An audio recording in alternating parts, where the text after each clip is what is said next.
What's going on, everybody, and welcome back to Bourbon of the Week. My name's Chris. I'm going to be your host for today, and let me just start off this video by saying I appreciate everybody who is continuing to support this channel. May, June, July, August is the busy season for me when it comes to the ice cream world, so I don't put out quite as much content as I used to, but today we have something special for you.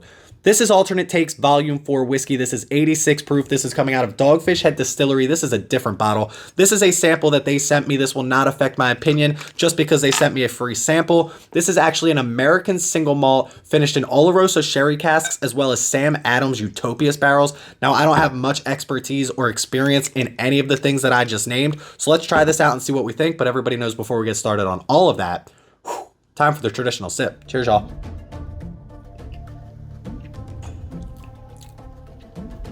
That's different.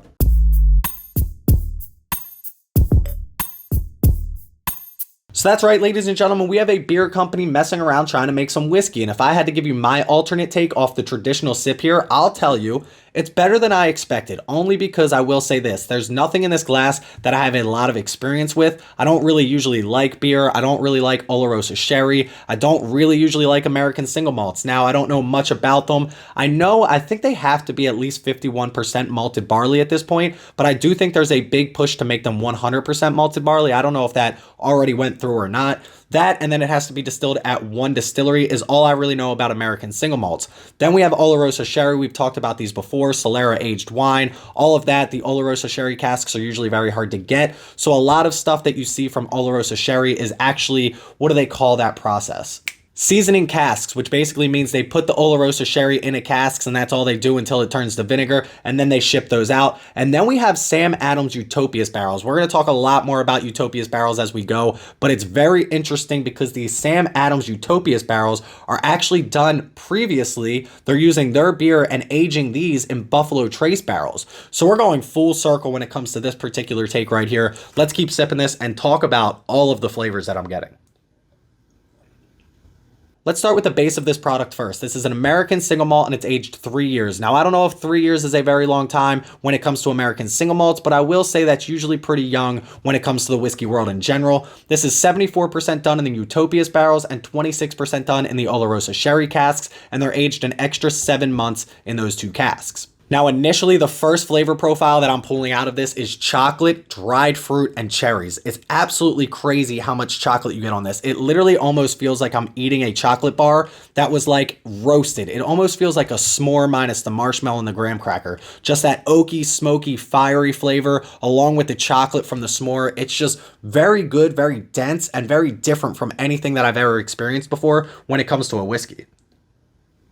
Again, I don't have much experience with beer. I call a lot of my friends who are IPA drinkers. I talk about the double Choco stouts that they're drinking, and you get that depth. You get that heaviness from the beer on this glass right here. It's nothing bad by any means. It's just so different from anything that I've experienced. If you like beer and you like whiskey, I don't see why you wouldn't like this. It tastes more like a beer to me than a whiskey, which is funny because the Utopias thing is, I think it's like 26% alcohol when it comes to these Sam Adams Utopias, and they're done in Buffalo Trace barrels. They're also done in some wine and some port barrels as well, but the Buffalo Trace barrel is really what they're focusing on in these Utopias casks, and I will tell you something, you're getting that Utopias influence, and I love that they're using Buffalo Trace as well, because like I said before, it just brings it full circle on this entire experience.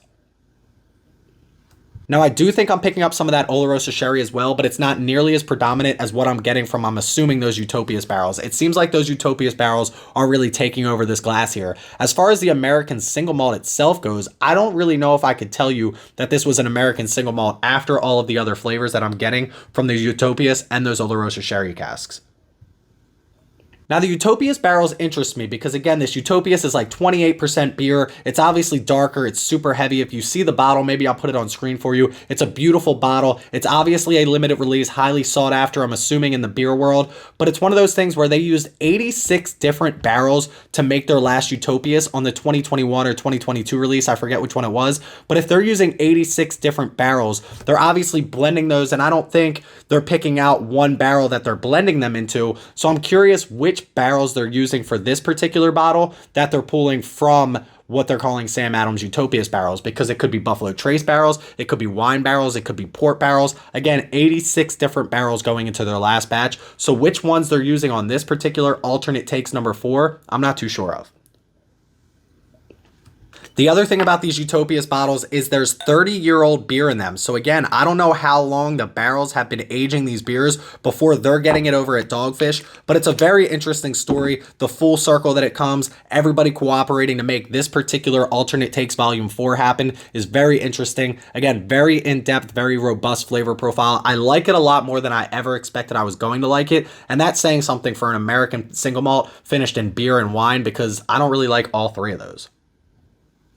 Now, the real question is, what does it cost? Where can I get it? And is it worth the pickup? You can go to dogfish.com/fishfinder to find it in the closest location near you. But I believe it's in Delaware, Maryland, New York, New Jersey, Hawaii, and Washington, all across the country, and yet in a very limited market as well. This is costing you $54.99, but it is a 750 milliliter. I was surprised. I thought that price tag was going to be for a $375, because that's what a lot of these smaller craft distilleries doing. Not saying this Dogfish Head is a small craft distillery, but when it comes to their whiskey, they're definitely more of a beer company than a whiskey company, at least for now, because this might change that.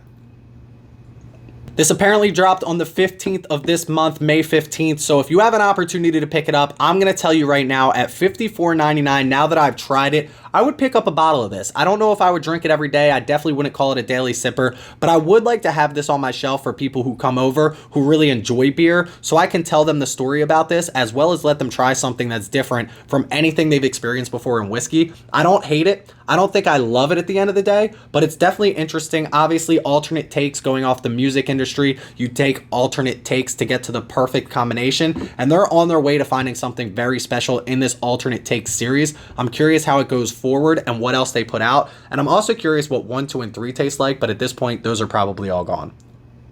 But I'll be honest with you, this is going to get a thumbs up from me. I would pick up Alternate Takes Volume 4 at 86 proof, something I've never experienced before, something I'll probably never experience again. But if you have an opportunity to, check out dogfish.com/fishfinder and find your closest bottle. But in the meantime, make sure you check me out on Instagram at Bourbon of the Week. Click that follow button over there. We're pushing 10,000 followers on Instagram. Absolutely crazy. Check out our Patreon page and our Discord, both those links in the description below. Click that like and subscribe button so I can keep this content coming out to you, even in my busy season. Please don't drink and drive. Always drink responsibly, and stay healthy, stay happy, stay drinking. Thanks, Dogfish. Cheers, y'all.